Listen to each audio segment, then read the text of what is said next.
Facebook Live. We are taking audience questions, as always, and we're going to begin with Jennifer from Memphis. Where are you, Jennifer? Right here. Hi. Hi. How are you? Good. How you doing? Good. My mom taught me very well. Always eat dessert first. So what I'd love to know from you is, what is your guilty pleasure dessert for Thanksgiving? Well, for Thanksgiving, it's different from normal. Like normal, if I could just choose the thing I would go to in my closet, it would be chocolate-covered almonds, which I just love, love it. And I have to ruin them. Raise your hand if you've ever ruined your food to stop yourself from eating the whole thing. Yeah, you, sir, in the red sweater. Thank you. Yeah, so normally I have to ruin it. Like, I'll just have too many, and then I'll put Palmolive all over it and throw it in the garbage. Because I might eat it out of the garbage. That's the problem. But for Thanksgiving, I like pecan pie a lot. Isn't it so good? And I read somewhere it's the absolute worst thing you could have. Like, I don't care. We only have it once a year, right? Sometimes you just got to go for it. Go for it. Yeah. Yep. And it's my son's favorite, too, so I will not be able to ruin it with Palmolive after I've had my piece. Thank you and happy Thanksgiving. Elizabeth from Oklahoma. Hi. Hi, Megan. My question for you is, what is your favorite holiday memory? Wow. Probably it was, I want to say 1977, and I got The Incredible Hulk, which is what I really, really wanted, and the Stretch Armstrong, both on the same Christmas morning. And it was awesome. And we pulled that Stretch Armstrong so much, and then he broke, and we got ants. For that one, because it was like, I was a tomboy, and those two things were like, my mom kept saying, like, don't you want a Barbie? Like, no, I want the Hulk and Stretch Armstrong, and I got them. Santa delivered. I don't know how he knew. How about you? Do you have one? I do. It was spending time with my parents and my grandparents. We always did the holidays all together, and it was always a great feeling to wake up in the morning, have everybody opening presents and eating breakfast together. Oh, that's nice. Honestly, it's like I love Christmas so much more than I ever did now, because now I have kids, and they're old enough to like get it. You know, when they're 1 or even 2, you're like, see, it's so exciting. And now my kids are 8, 6, and 4, and I don't have to teach them. They're like, yes, you know. And Doug and I, and we're like, oh my God, that's so exciting. Wake them up, wake them up. It's Christmas morning. So anyway, it's going to be good, really good. David from California. Hi. Hi, Megan. I just wanted to know, with all the news going on around with the harassment and the accosting and all, what you talk about around the Thanksgiving dinner to prepare your family to be able to deal with the news that's surrounding us every day now.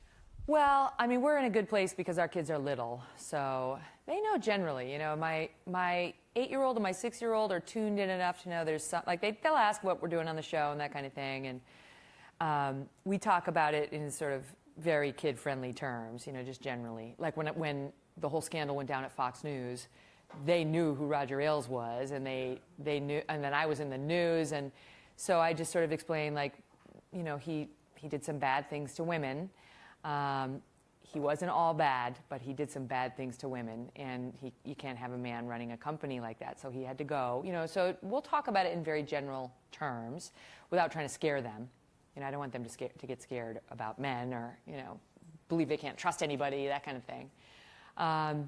But at my Thanksgiving table, generally, you know, I don't know, we won't spend all the time talking about the news. We'll talk about our lives, you know.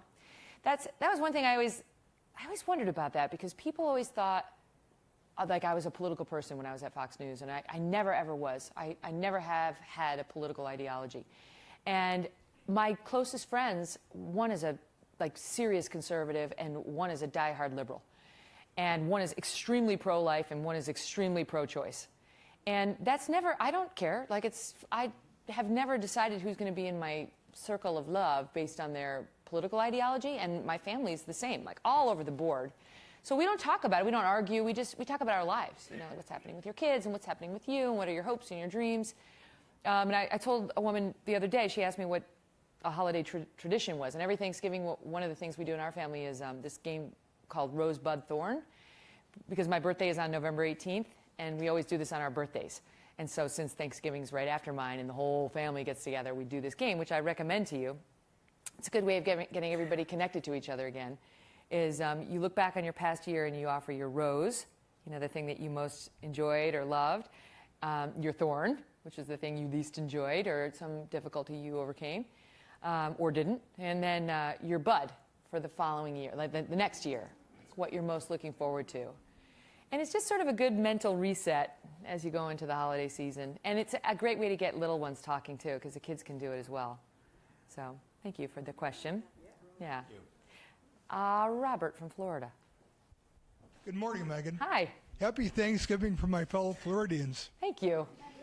My question for you today is, how does your family deal with your notoriety, particularly around the holidays?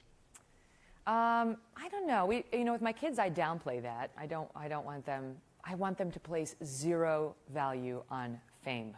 I mean, zero. If anything, I try to communicate to them that it's not really a great thing and not something they should aspire to, and an unnecessary byproduct of choosing a career in front of the camera.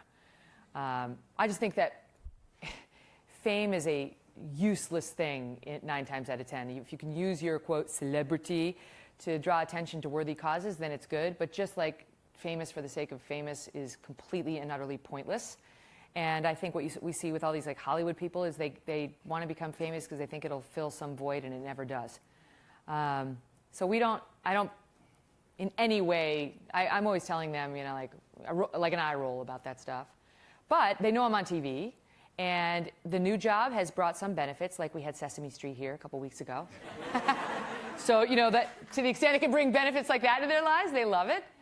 And I don't know. I would say that, like any of you, there'll be haters and lovers in your life, And I don't even really love the term haters, because it's like, I don't know how many true haters there are so much as people who are hurting, who want to bring you down because they're down. But I would say in my own life, the lovers far outweigh the ones who are trying to hurt you, or bring you down.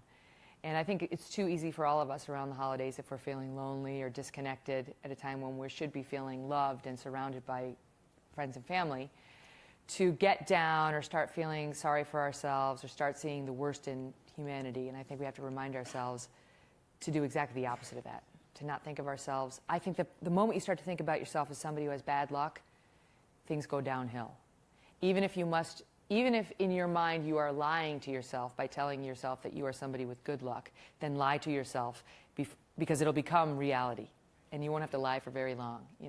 I really believe we manifest the goodness in our own lives, and sometimes the negativity too. So my worldview is, yes, there are negative people for somebody like me, for somebody like you, and I choose to focus instead on the positive. You do a great job. Thank you. Thank you, love. Happy Thanksgiving, everybody. I hope you have a great day tomorrow with tons of calories, and we'll work them off next week. Thanks for the questions.